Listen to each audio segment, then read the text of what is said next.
Ingliz tilida siz bilishingiz kerak bo'lgan 100 ta iboralar. Xo'p, bu kitobimizda 19 betlik bo'lib 100 ta siz bilishingiz shart bo'lgan iboralar mavjud. Xo'p, let the cat out of the bag.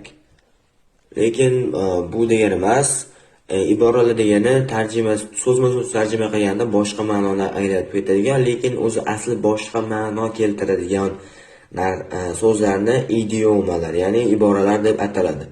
Xo'p, 100 ta idioms for SSE and SGL. A hot potato, something that is difficult or dangerous to deal with.